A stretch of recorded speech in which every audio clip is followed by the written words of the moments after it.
Esse tema, criação versus evolução, é um tema que chama sempre a atenção. Quem está na universidade, qualquer que seja a área do conhecimento, a perspectiva materialista está ali falando de evolução em tudo. A evolução que surge como uma teoria na biologia termina tomando conta de todas as áreas do conhecimento. E a gente precisa entrar nesse debate. E eu queria dar alguns subsídios para essa conversa. O meu primeiro passo aqui é falar um pouco sobre as cosmovisões que existem. A visão de mundo, a cosmovisão de uma pessoa, é a lente que ela usa para ler tudo. As pessoas têm maneiras diferentes de pensar e de interpretar os dados, a vida e o universo. Tudo isso que eu fiz agora há pouco, falando sobre amar a Deus, é o óculos, é o olhar de um adorador contemplando o Criador a partir da natureza. Mas os materialistas olham para a natureza e veem outra coisa. Então, nós somos o que chamamos de teístas. Teísta é gente igual a gente, é crente. É gente que acredita em Deus, que acredita no Deus Criador, que acredita na Bíblia, no Deus que responde oração, um Deus todo-poderoso. Nós somos teístas. Tá bem aqui? Todo mundo crê em Deus?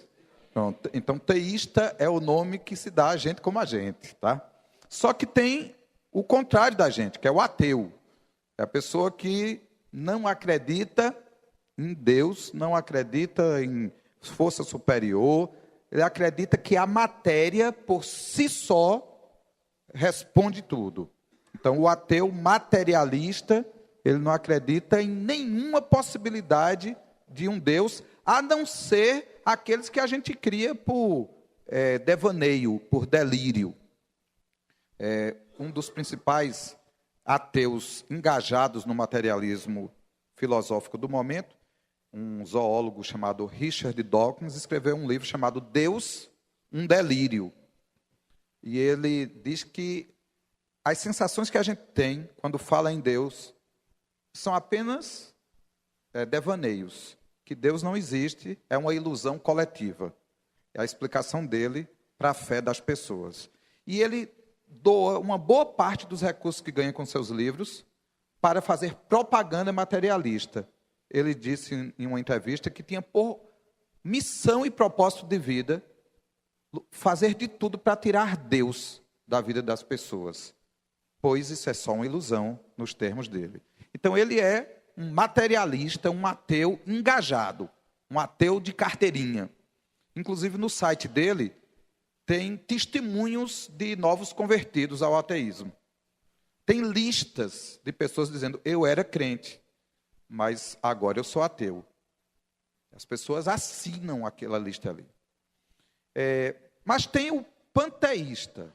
O panteísmo é uma filosofia muito ligada àquelas filosofias orientais, onde as pessoas acreditam que Deus é a natureza é Deus, e Deus está em tudo, e a gente teria como observar Deus olhando para uma árvore, não como sendo o criador da árvore, mas a própria árvore.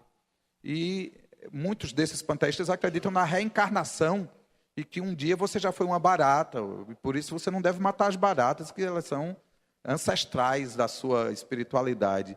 E se você der muita sorte, um dia você reencarna como vaca. E a ideia do panteísmo pode também lidar com um tipo de observação da natureza ligada a essa reencarnação coletiva. Muitos dos orientais pensam nisso. Mas também tem um tipo de panteísta que não é de uma religião. Ele só assim, ele faz uma certa prosopopeia com a natureza. E ele diz que a natureza é linda, a natureza é mãe, a natureza, né, tem até livros escritos sobre isso, a mãe terra, a hipótese Gaia. Tem uma série de coisas que falam um pouco disso. Muito do pensamento de New Age também fala disso, de um Deus que está em todas as coisas, que faz parte do universo. Segue um pouco. Aí tem o panenteísmo. É uma mistura de teísmo com panteísmo. O pessoal inventou essa mistura. A mistura seria assim: Deus está fora do universo e também dentro do universo. O universo está em Deus e Deus está no universo. É uma pequena mudança do pensamento anterior. Tem o deísmo. Deísmo é gente que acredita em Deus, mas um Deus que não intervém. Um Deus distante.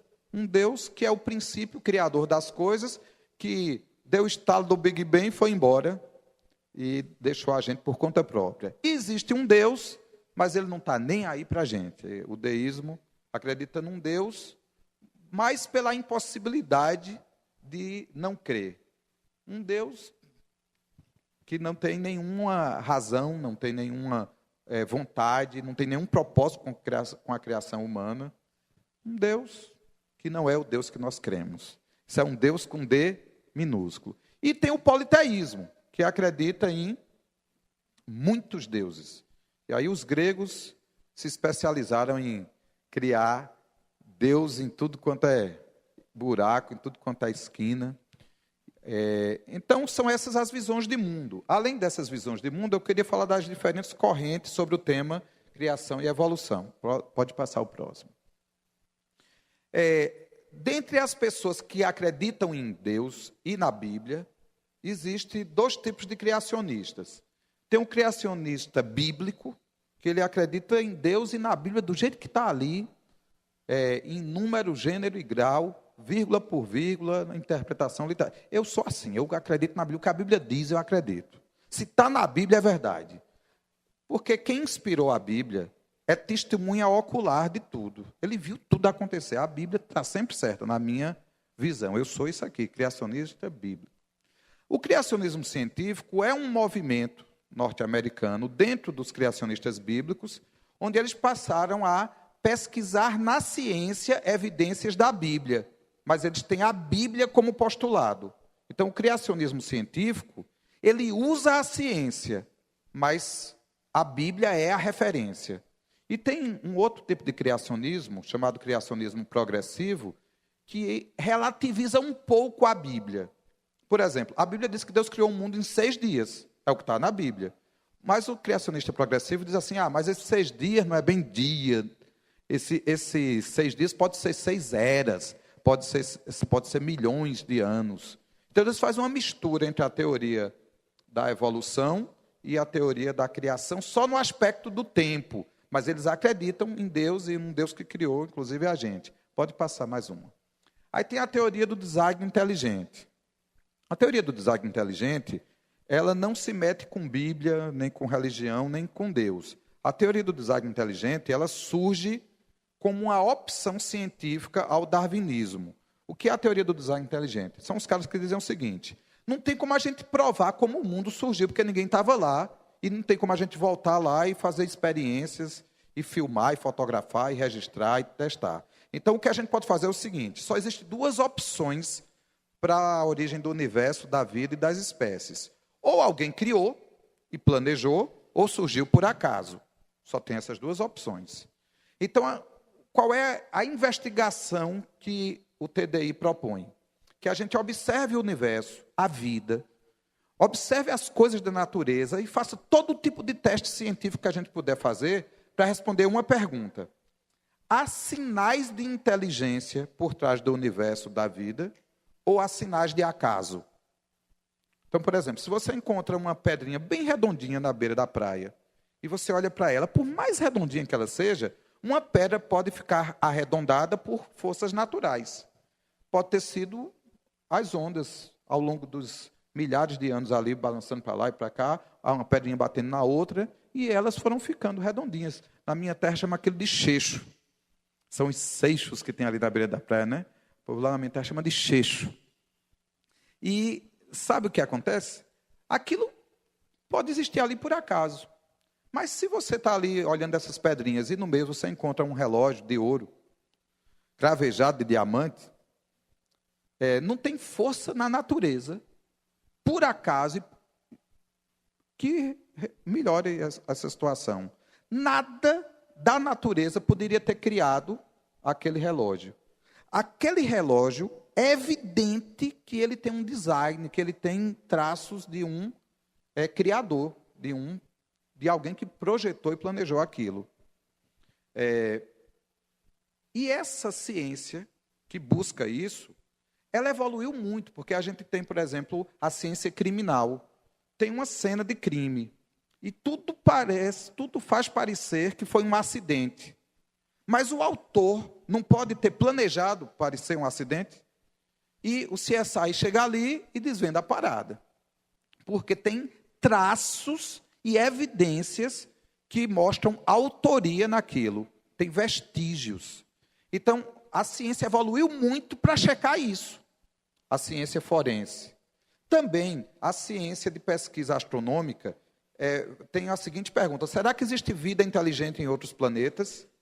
Se existe, eles podem estar mandando algum sinal para a gente. Então, existem radiotelescópios espalhados pelo mundo todo e em órbita, captando ondas de todas as direções do universo. E tem programas, softwares preparados, especializados para avaliar todos os sinais, para reconhecer se aqueles sinais são casuais ou se são sinais inteligentes. Então, o SETI, o Instituto de Pesquisa por Inteligência Extraterrestre, um dos institutos e missões da NASA, ele tem uma série de perguntas, de axiomas, de formas de detectar inteligência.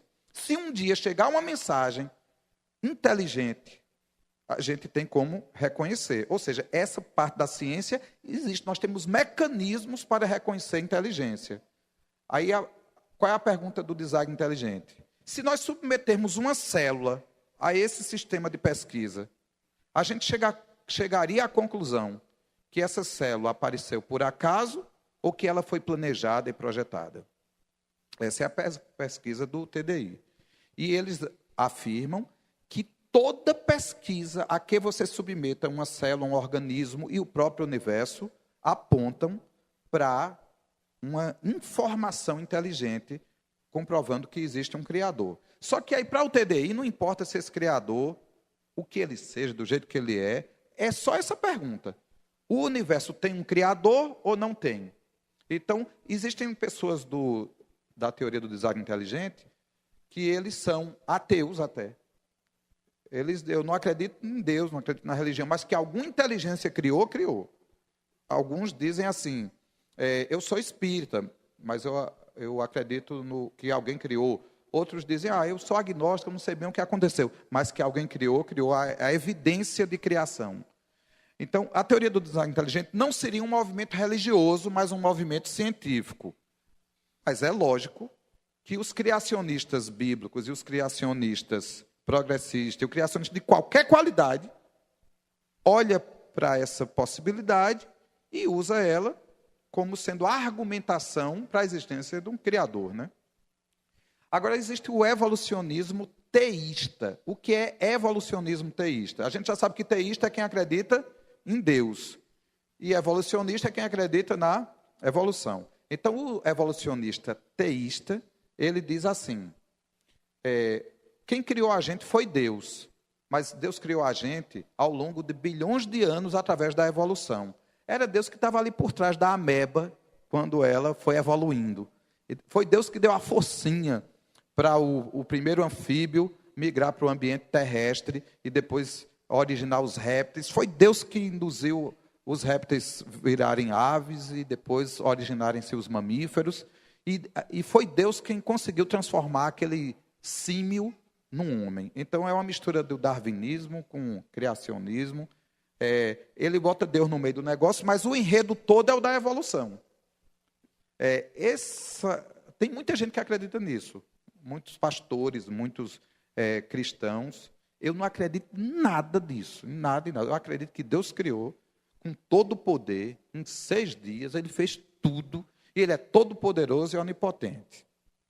E existe o evolucionismo materialista, que é uma tese que diz que dá para explicar a origem do universo, da vida, das espécies, meramente por processos naturais.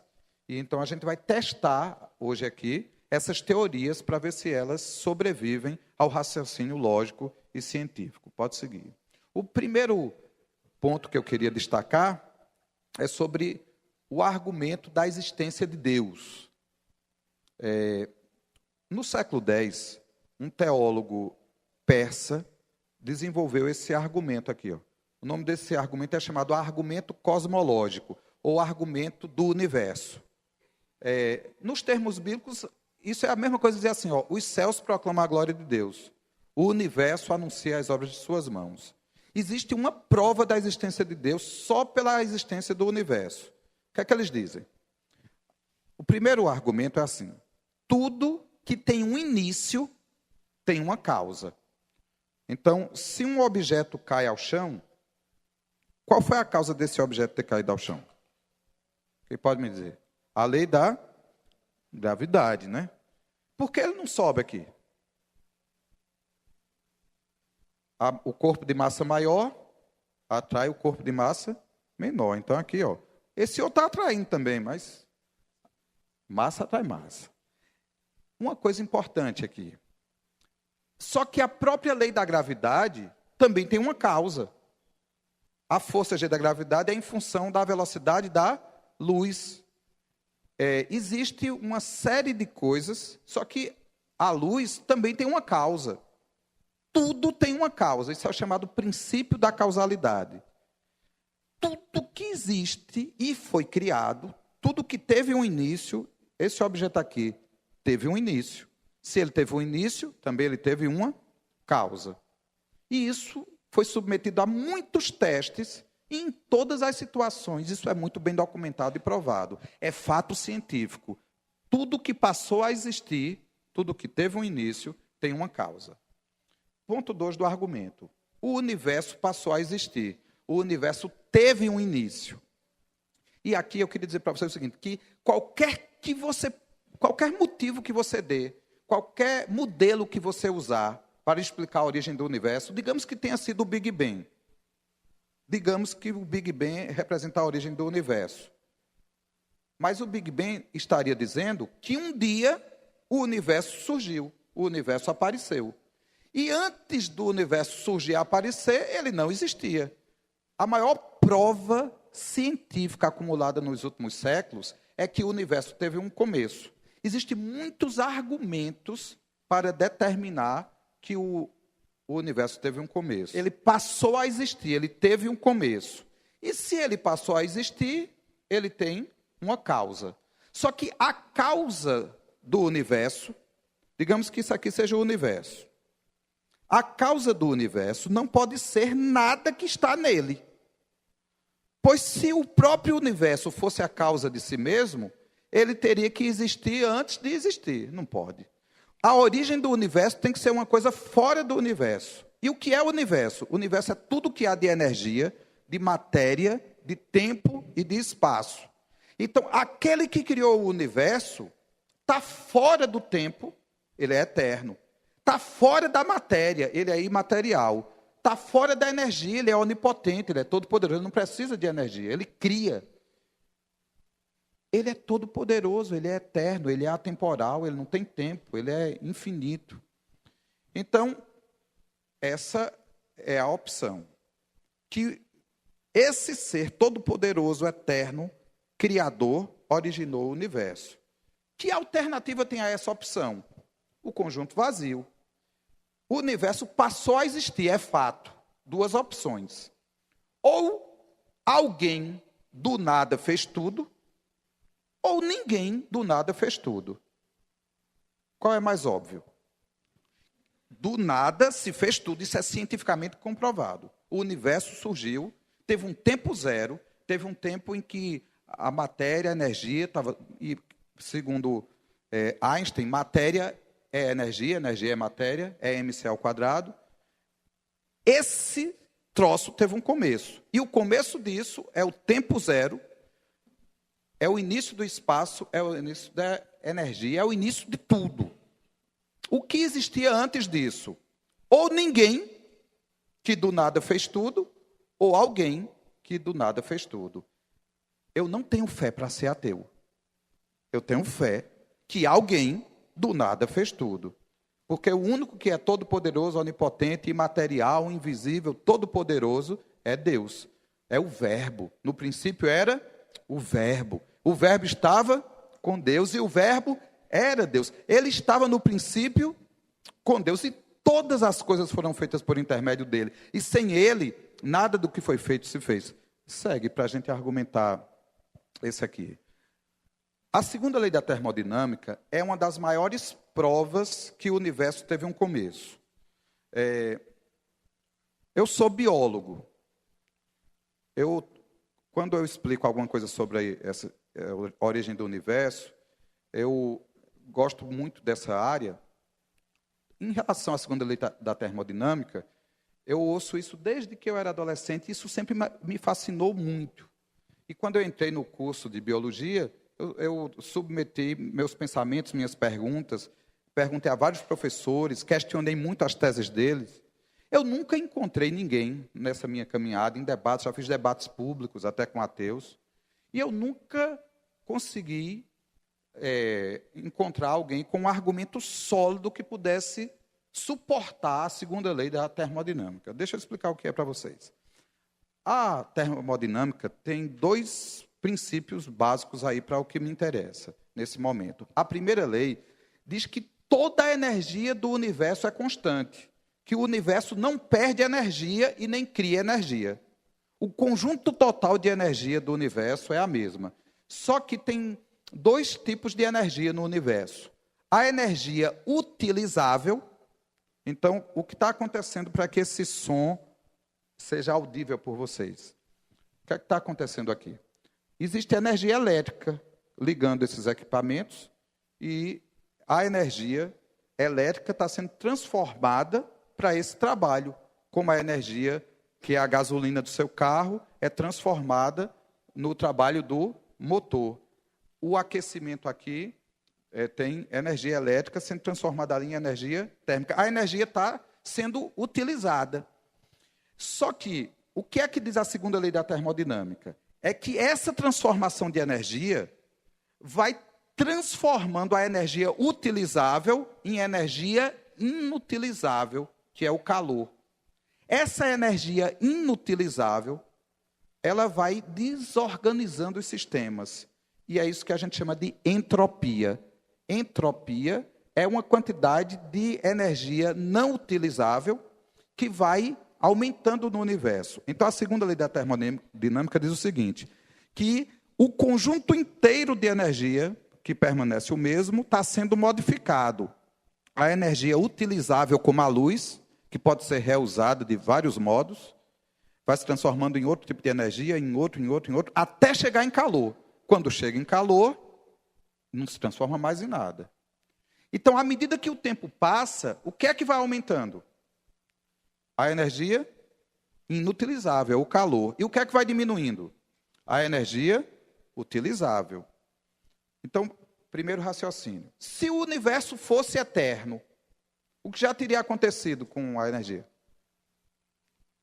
Se o universo fosse eterno, o tempo passou e a energia toda esgotou. Só existia calor, ou seja, não existia nada. O simples fato da gente estar aqui, do Sol existir, da estrela existir, da Terra existir, da gente existir, prova que nós estamos no meio do caminho. Se nós estamos no meio do caminho, teve um começo. Se você voltar no tempo, você pode até botar bilhões de anos que você querer botar, mas tem um início. A segunda lei da termodinâmica prova que o universo teve um início. São vários argumentos. Eu escolhi esse da segunda lei da termodinâmica só para dar um toque. Pode adiantar. Como essa energia vai se acabando, se o universo fosse eterno, teria acabado. Então, vamos voltar para o tópico. Se Deus é a causa primária, a causa por trás de todas as causas, então quem é Deus? Por definição, seria assim, o universo é tudo que foi criado. E Deus é o Criador, fora do universo. A única opção a Deus é o nada. Porque fora do universo só vai existir ou o nada ou o Criador. Então, quem criou o Criador? Não existe essa pergunta. Por que não existe essa pergunta? Porque Criador é aquele que cria, não é o que é criado. O que é criado é o universo. Só existe a pergunta quem criou o universo. Não existe a pergunta quem criou o Criador. Porque definição de Criador. Criador é a causa não causada. Ou ela existe, ou nada existe. Gente, isso é tão óbvio. Eu não tenho fé para ser ateu, não. Se eu fosse ateu, eu teria me convertido hoje. O universo não pode ser a causa de si mesmo. O universo não teria força para causar a si mesmo, pois ele teria que existir antes dele mesmo. Então, ele não seria o universo. O universo, que é o conjunto de todo o tempo, matéria, energia, espaço, teve uma causa, e essa causa é Deus. Pode adiantar. O universo foi criado por alguém fora dele mesmo, e toda a energia, a matéria, o tempo e o espaço tem um início, uma origem, o Verbo. Nele foram feitas todas as coisas. Sem ele, nada do que foi feito se fez. A causa primária da matéria é imaterial, é infinita, é Deus, é o Verbo eterno de Deus. A causa primária da energia é onipotente, ele pode todas as coisas.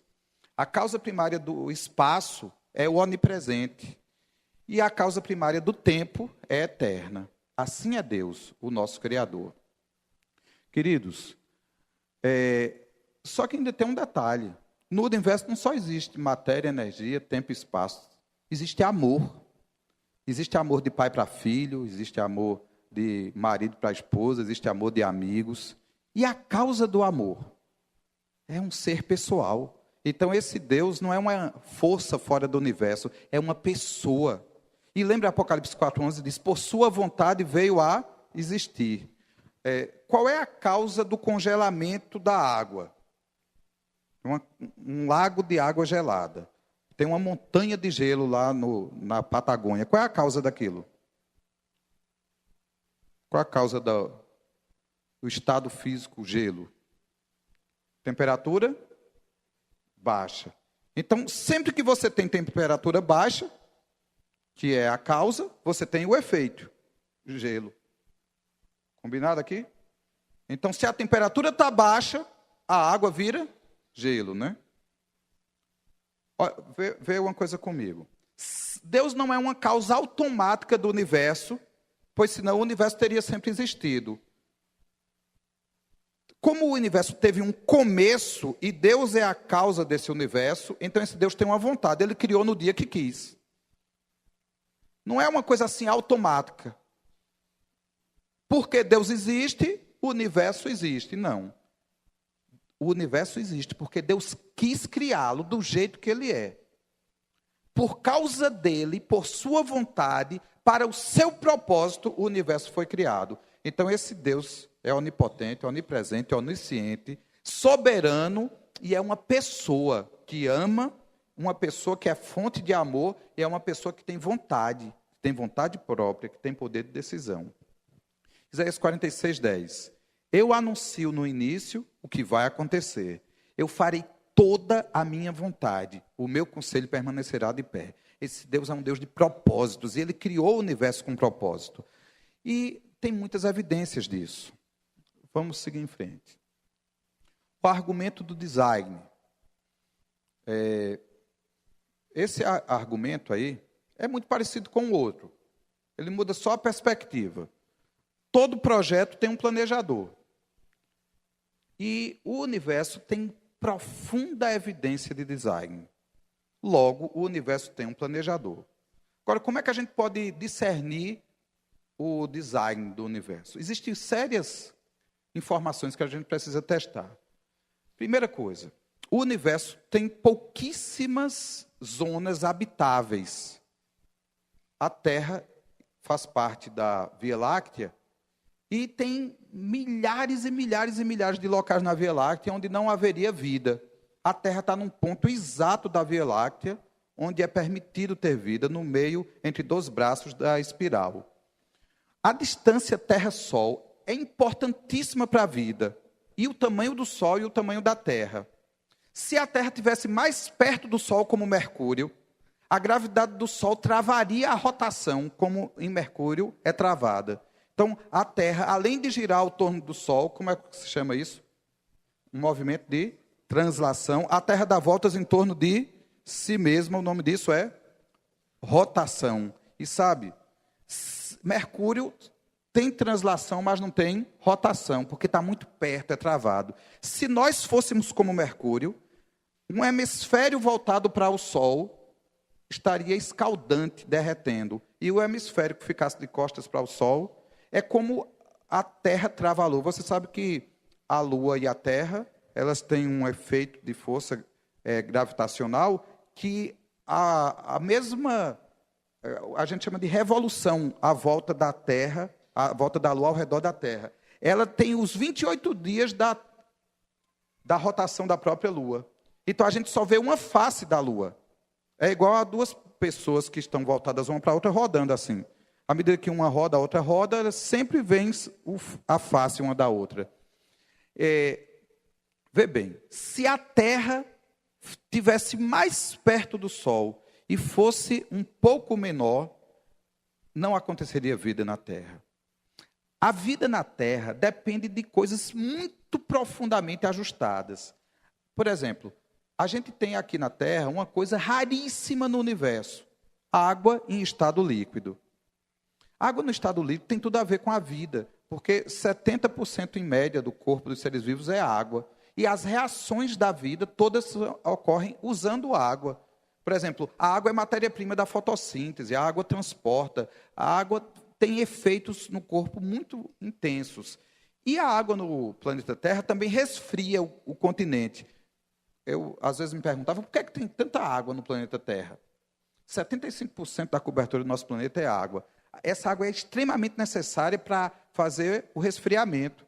A água fria daqui do sul sobe, encontra com a água quente que vem lá do Equador, e há um equilíbrio térmico por causa da água. Outra coisa, a Lua, ela tem 25% da massa da Terra. Caberiam 4 luas aqui na Terra. E a gravidade da Lua atrai a Terra também, e vice-versa, de modo que o eixo de rotação da Terra é inclinado em 23,5 graus. E essa rotação inclinada que dá as estações do ano. Só que, detalhe, tem sementes que só florescem na primavera, que só quebram a dormência na primavera, outras no verão, outras no inverno. E tem plantas que florescem nas diversas estações do ano. É uma perfeição entre o equilíbrio das marés e a vida, a sobrevida, a taxa de reprodução dos seres, das plantas. Outra coisa é o nível de oxigênio. A gente tem 20% de oxigênio na atmosfera, em média. Se tivesse muito mais, as coisas no planeta Terra queimariam muito fácil, oxidariam muito fácil. Se tivesse pouco, a gente morreria asfixiado.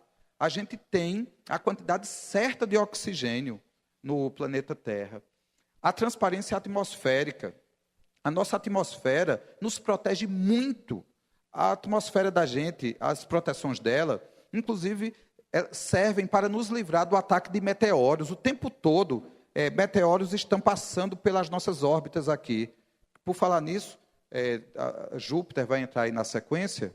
A rota de Júpiter está no local exato e ideal para proteger a Terra. Júpiter é muito gigante, é muito maior do que a Terra, e quando um objeto está vindo assim, em direção à Terra, a gravidade de Júpiter, como é bem maior, atrai. Então, aquele objeto ou se desvia da Terra e bate em Júpiter, ou sai mesmo entre as duas órbitas. Mas Marte e Júpiter protegem a Terra como um verdadeiro cinturão intergaláctico ali. Uma coisa interessantíssima é a proteção que a gente tem também pela camada de ozônio, da radiação solar. Outra coisa muito importante que acontece por causa do campo magnético terrestre é que a gente é livre das tempestades solares. Então, é um conjunto muito grande de fatores que a ausência de um desses acabaria com a vida na Terra. Se você tivesse tudo menos água, não teria vida. Se você tivesse tudo isso e a crosta terrestre fosse mais fina ou mais grossa, não teria vida. Até o movimento das placas tectônicas interfere na vida na Terra, gerando o campo magnético. E o campo magnético protege a Terra. E esse campo magnético está decaindo. Então, é muito importante a gente entender todas as coisas. E aí, desde a expansão do universo, a velocidade que ele está se expandindo, se fosse maior ou menor, não teria vida na Terra. A própria velocidade da luz é uma constante vital, porque todas as outras leis físicas, constantes físicas, dependem da velocidade da luz, 300 mil quilômetros por segundo, arredondando. O vapor de água na atmosfera. É muita coisa que a gente tem aqui. O nível de gás carbônico, 0,03%. Se a gente tivesse muito gás carbônico, a Terra seria muito quente, um efeito estufa terrível. Se tivesse muito pouco gás carbônico, seria muito mais fria a Terra. É a quantidade ideal para fazer o efeito estufa que permite a vida.